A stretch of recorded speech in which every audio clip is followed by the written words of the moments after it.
À présent, on va entamer ensemble le dernier virage de ce numéro du supplément d'info avec notre invité et c'est au compte de la rubrique le Art Talk. Et c'est Monsieur Ousmane Alexis Diallo que nous recevons comme invité au téléphone donc ce samedi. Il est le directeur général adjoint de l'Office national du tourisme. Bonjour Monsieur Diallo. Oui, bonjour. Ibrahima Sourilen Konsouma pour la toute première question. La première question, on voudrait savoir si toutes les plages de Conakry sont-elles fermées ou il y a eu quand même des réglementations pour les différents accès. Bon, comme je vous dis, le département du tourisme est là pour l'épanouissement, le loisir et la récréation de la population guinéenne. Les plages ne sont pas fermées. Seulement, comme vous le savez, la Guinée, ça fait 7 ans qu'on a connu le drame de la plage de Roubanet. Tout ce qui est des manifestations artistiques sur les plages, à savoir les spectacles et les concerts, la plage n'est pas faite pour ça. D'accord, allez. C'est ce qui est interdit. Bien. Khalil Kamara.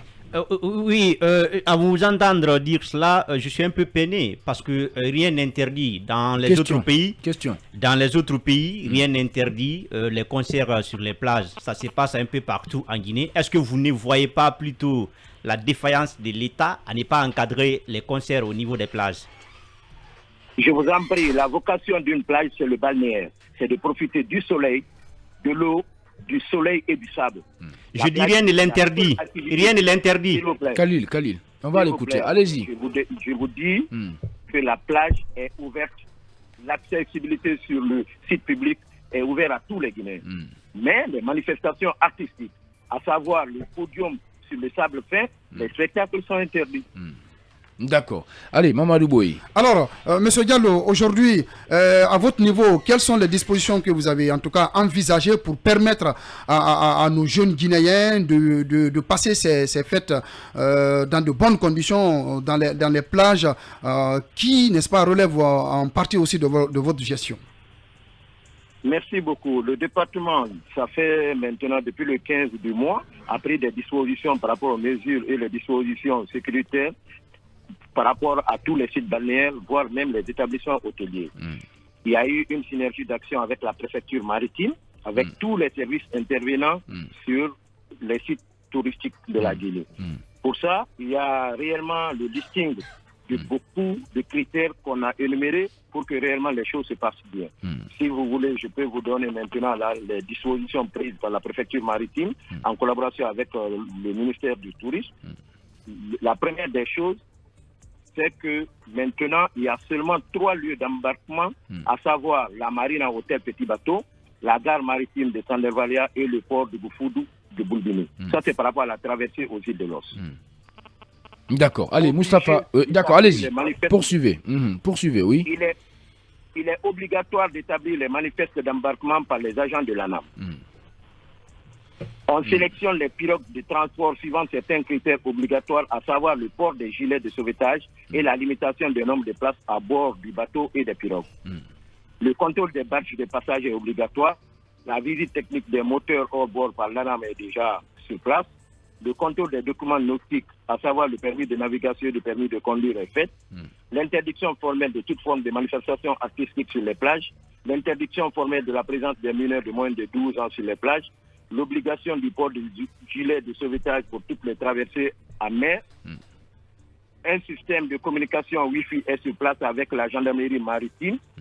Les horaires d'ouverture et fermeture des plages sont maintenant là au niveau du continental, c'est-à-dire vers la terre ferme, c'est de 8h à 15h. Et par rapport aux îles de l'Os, c'est le retour, c'est de 16h à 18h. Bien, voilà, Monsieur Ousmane Alexis Diallo, directeur général adjoint de l'Office national du tourisme, notre invité, Moustapha Viki. Son micro n'est pas activé, il dort.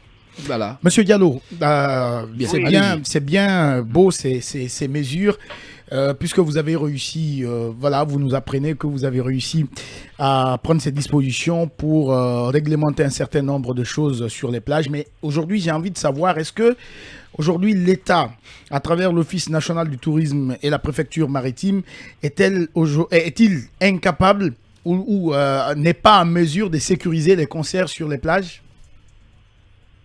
Non, c'est pas parce que l'État, je vais vous dire, le système de sécurité de notre pays, vous le savez, mais c'est que la vocation d'une plage dans tous les pays du monde, le menu principal sur une plage, c'est l'animation, c'est l'attirance, c'est la récréation. Et réellement, le spectacle, comme vous le savez, tu prends un takana, par exemple, qui vient dans une plage où la nuit, il n'y a pas de luminosité. Aujourd'hui, nos plages sont à l'état quand même. On est en train de voir les mesures aujourd'hui pour aménager 5 plages pour Conakry. Donc, c'est à cause de ça, c'est des mesures préventives et on est en train de jouer quand même à l'atténuante. Monsieur... Regardez le cas de Robane, où on a perdu 33 enfants. C'est par rapport à beaucoup de mesures. L'État est capable d'assurer la sûreté et la sécurité de sa population. Mais pour le moment, on pense bien que le spectacle, il y a des maisons de spectacle, il y a le palais qui est là, il y a le stade de Nongo qui est là. Bien. Mais la plage, réellement, n'est pas faite pour le spectacle. Donc, les spectacles ne font pas partie des récréations, M. Diallo? Non. Et des animations. Justement.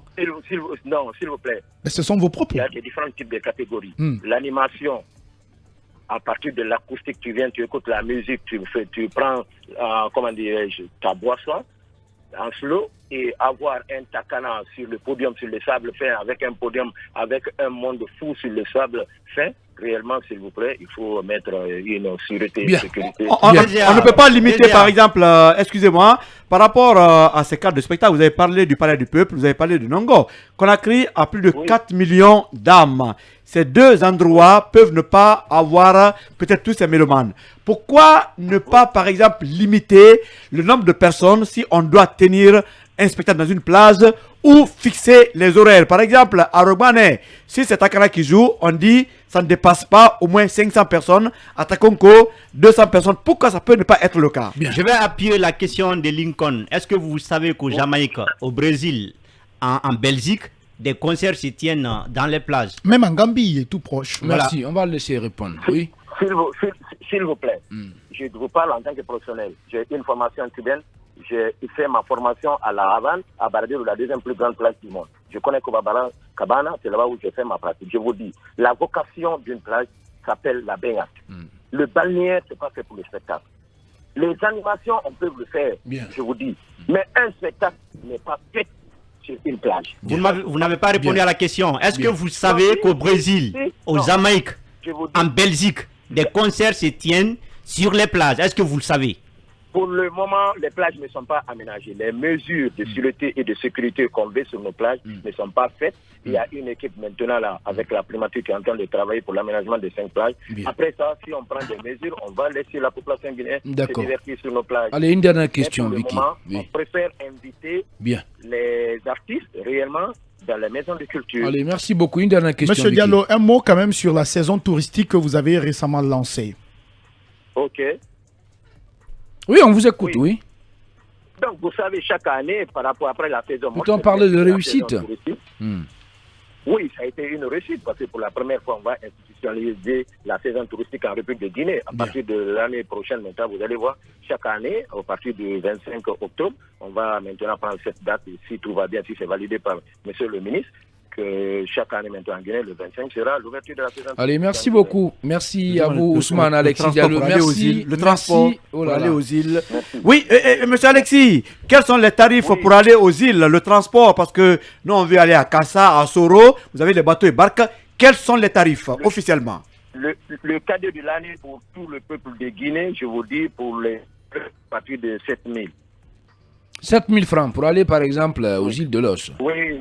Oui, vous avez maintenant là le port de Sandervalia qui est là, on invite tout le monde. Est-ce qu'il y a... Merci beaucoup. Est-ce qu'il y a suffisamment de gilets de sauvetage? Est-ce qu'il y a suffisamment de gilets de sauvetage pour la traversée? C'est important. Merci beaucoup. Ça n'est terminé. Merci. On doit rendre l'antenne. Sinon, voilà, Monsieur Dabaté, le directeur commercial, va nous frapper. Il va nous taper sur les doigts. Merci à tous les quatre. Merci en tout cas à tous nos invités, à tous nos chroniqueurs, les chroniqueurs de cette émission. Merci également à Thierno Hassan Diaoné, à l'homme d'acier Lancé Sangari, à Ibrahim Silla, le Colosse, et au Golden Boy, Ali Badra Kourma, tous nos meilleurs vœux. Nous vous souhaitons une bonne année 2023.